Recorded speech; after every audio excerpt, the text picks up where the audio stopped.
नमस्कार, Mahmood Rajput and you are watching RKD education. Now आज situation एक नए फेज में इंटर कर चुकी है। यूएस और ईरान का वॉर अब मिडल ईस्ट तक लिमिटेड नहीं रहा, ये सीधा हिंद महासागर तक पहुंच चुका है, भारत के बिल्कुल स्ट्रेटेजिक बैकयार्ड में। रिसेंट रिपोर्ट्स के मुताबिक अमेरिकन सबमरीन ने ईरानियन वॉरशिप इरिस देने को टॉर्पेडो स्ट्राइक से सिंक कर दिया, जब यह शिप भारत के विशाखापट्टनम में हुए मिलन नेवल एक्सरसाइज के बाद ईरान वापस लौट रही थी। क्लेम किया जा रहा है कि लगभग 87 ईरानियन सेलर्स मारे गए और टोटल क्रू करीब 200 के आसपास थे। यूएस के डिफेंस सेक्रेटरी पीटर हेक्सेथ ने इसे वर्ल्ड वॉर 2 के बाद पहली बार बताया जब अमेरिकन सबमरीन ने टॉर्पेडो से किसी एनिमी के वॉरशिप को डुबाया। यहाँ डिबेट हो सकती है कि दुनिया के लेवल पर पहली बार यह है या नहीं, लेकिन अमेरिकन पर्सपेक्टिव से ये एक हिस्टोरिक कॉम्बैक्ट एक्शन माना जा रहा है। स्ट्रेटेजिकली देखें तो मैसेज क्लियर है, अमेरिका अब सिंबॉलिक वार्निंग नहीं दे रहा है, वो नेवल डोमिनेंस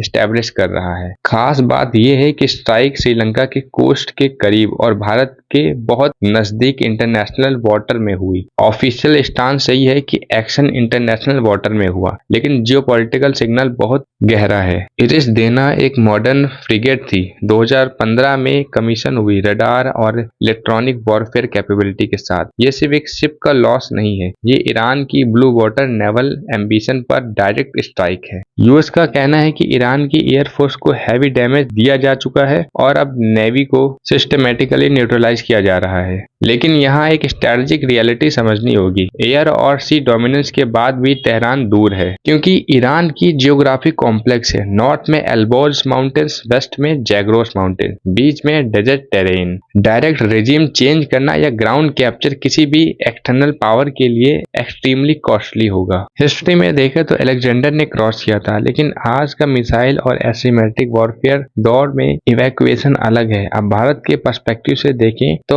एक और लेयर ऐड होती है। कुछ अमेरिकन मीडिया प्लेटफॉर्म ने क्लेम किया यूएस नेवी इंडियन पोर्ट्स का यूज कर रही है ईरान पर अटैक करने के लिए, लेकिन ये क्लेम ऑफिशियली डिनाई हो चुका है और फैक्चुअली गलत है।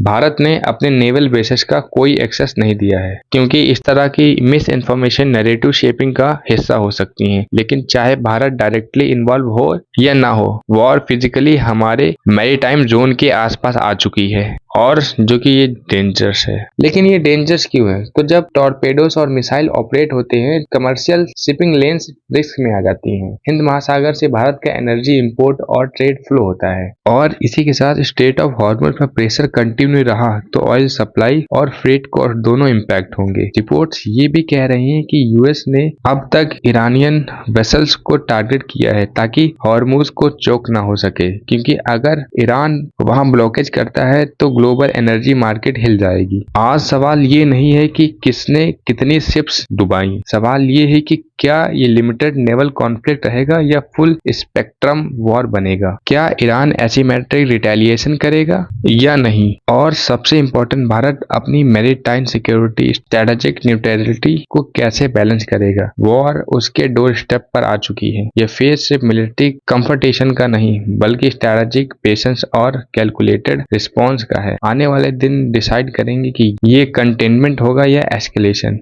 And that's the end of this video. मिलते हैं नेक्स्ट वीडियो में, तब तक के लिए जय हिंद, जय भारत। मे गॉड्स ब्लेसिंग्स विथ यू।